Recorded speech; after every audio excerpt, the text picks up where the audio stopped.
Saat Rasulullah tiba di langit ketujuh dan bertemu dengan Nabi Ibrahim, Rasulullah kemudian naik ke Sidratul Muntaha, yang merupakan akhir dari perjalanan Mi'raj Nabi Muhammad SAW.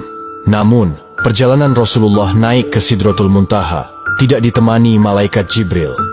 Malaikat Jibril menolak menemani Rasulullah naik ke Sidratul Muntaha dengan alasan batas kemampuannya hanya sampai di langit ketujuh. Jika malaikat Jibril memaksa masuk ke Sidratul Muntaha, maka ia akan hancur. Saat Rasulullah SAW sampai di Sidratul Muntaha, dalam kebingungannya bagaimana mengucap salam, Allah Subhanahu wa Ta'ala memberinya wahyu kepada beliau berupa ucapan salam kepadanya.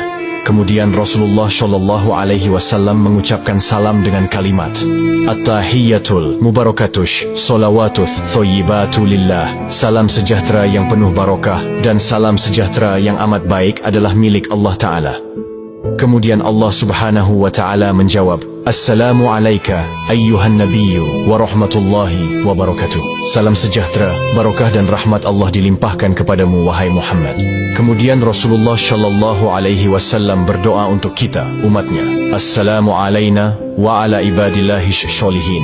Kesejahteraan semoga terlimpah kepada kami semua hamba Allah dan hamba-hambanya yang soleh. Saat itu Rasulullah SAW menerima perintah dari Allah Subhanahu wa Ta'ala untuk umat Islam untuk mengerjakan solat 50 waktu dalam sehari. Selepas menerima perintah solat, Rasulullah kemudian turun ke langit ketujuh dan melihat Nabi Ibrahim sedang bersender di dinding Baitul Maqmur. Dilanjutkan turun ke langit ke-6 dan bertemu dengan Nabi Musa alaihissalam. Kemudian Nabi Musa bertanya, Wahai Muhammad, dapat apa engkau dari Allah tadi? Rasulullah menjawab, Aku mendapatkan perintah dari Allah untuk melaksanakan solat 50 waktu dalam sehari.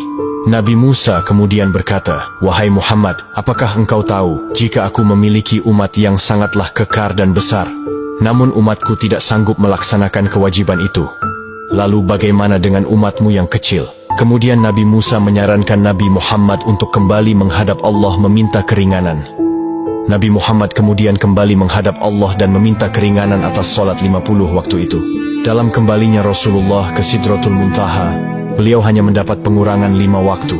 Dan pada saat itu, Rasulullah sampai 9 kali bolak-balik dari langit 6 ke Sidratul Muntaha untuk meminta keringanan dalam perintah solat tersebut. Sampai pada akhirnya Rasulullah menerima perintah solat hanya 5 waktu dalam sehari. Kemudian turun dan menemui Nabi Musa. Dan saat itu juga Nabi Musa kembali menyarankan Rasulullah untuk kembali menghadap Allah meminta keringanan lagi. Namun Rasulullah enggan melakukan itu karena malu kepada Allah yang sudah 9 kali bolak-balik meminta keringanan. Dengan senyumnya Rasulullah berkata, Aku sudah diberikan oleh Allah yang paling pokok 5 waktu, dan Allah telah menetapkan untuk setiap satu waktu itu bernilai 10 waktu. Di tanggal 27 Rajab ini, di mana malam itu Rasulullah SAW mendapatkan hadiah dari Allah untuk umatnya berupa solat wajib 5 waktu.